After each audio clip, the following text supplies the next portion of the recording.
NIM saya 2019-03-009, Prodi Fisioterapi 2019.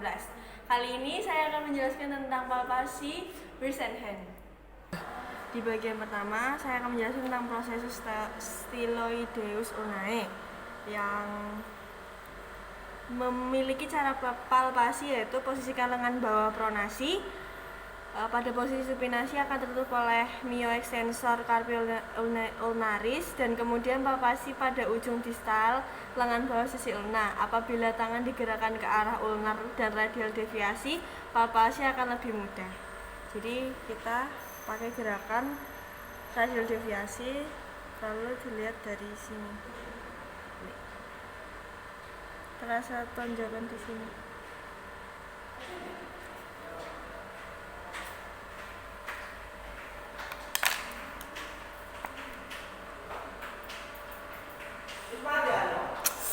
Untuk selanjutnya, proses styloid radi yang merupakan ujung distal dari os radius.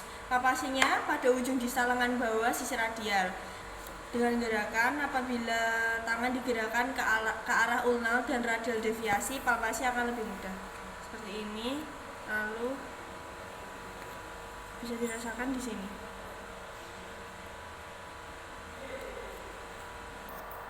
Lalu pada bagian tuberkulum Van Lister yang merupakan tonjolan kecil dari ujung os radius bagian dorsal sisi ulnar, memiliki cara palpasi yaitu seperti ini. Di bagian jari 2 atau 3 ditarik garis ke arah proksimal seperti ini, lalu dicari cekungannya. Nah, ini adalah tuberkulum Van Lister yang dipalpasi. Di sini ada cekungan di sini. Lalu ada tuberkulum osis metakarpal 3 dan os capitatum. Arahkan jari palpasi dari jari kedua menuju tuberkulum Van Lister, akan teraba adanya tonjolan yang diikuti dengan cekungan. Palpasi akan lebih mudah bila wrist diposisikan palmar fleksi, kemudian tarik jari palpasi ke cekungan di proksimal tuberkulum osis metakarpal 3, kemudian dorsifleksikan wrist os capitatum. Jadi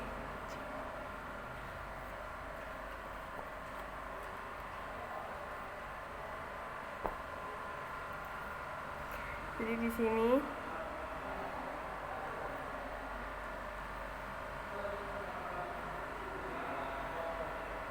cekungan yang namanya tuberkulum osis metakarpal 3 di bagian sini.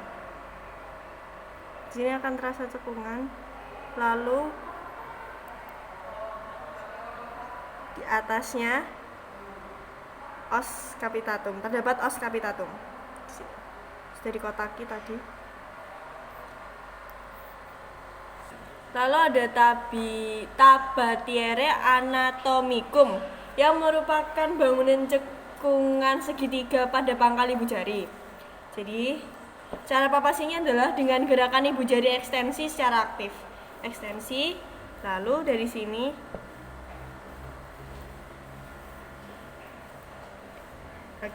di sini terlihat ada cekungan yang berbentuk segitiga seperti ini. Itu adalah tabatiere anatomicum.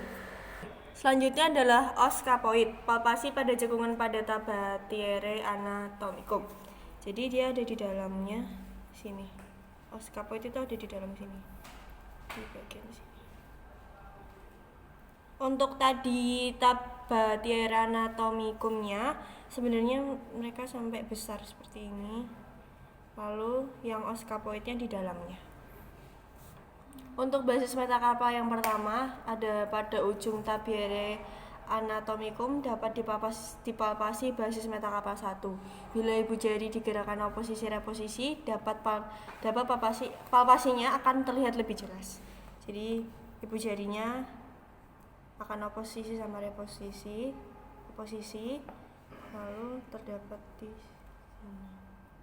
di sini basis metakarpal 1. Untuk basis metakarpal kelima dan os hamatum adalah bila wrist digerakkan ke radial deviasi, atau abduksi radial os metakarpal 5 akan lebih jelas teraba. Pada cekungan di atas, basis metakarpal 5 tersebut terdapat os hamatum. Jadi, jika kita mengikuti garis yang di sini, ditarik garis, diikuti, di sini terdapat basis metakarpal 5. Di sini.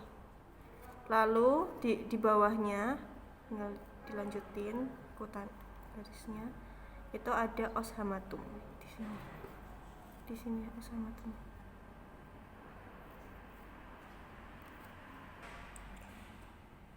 Untuk os triquartrum adalah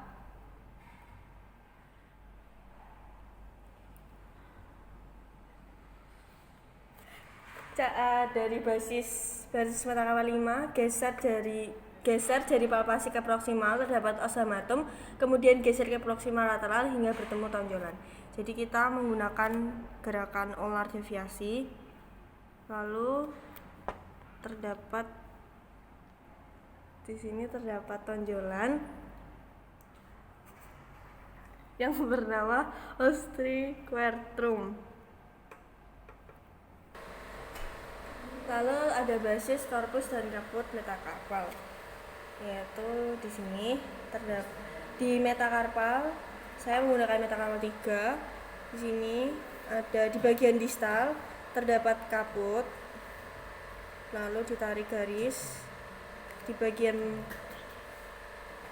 proksimal terdapat basis di sini. Basisnya di sini, ini basis.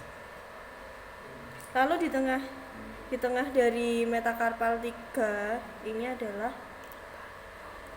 korpus. Di sini korpus. Untuk di basis korpus dan kaput palang, saya memilih dari palang kedua, yaitu di sini terdapat basis yang di bagian distal, kaput yang di bagian distal, kaput yang di bagian distal di sini. Lalu di tengah terdapat korpus dan di bagian proksimal terdapat basis. Sekian dari penjelasan saya tentang palpasi. Jika ada salah kata dan kata yang tidak jelas, saya mohon maaf.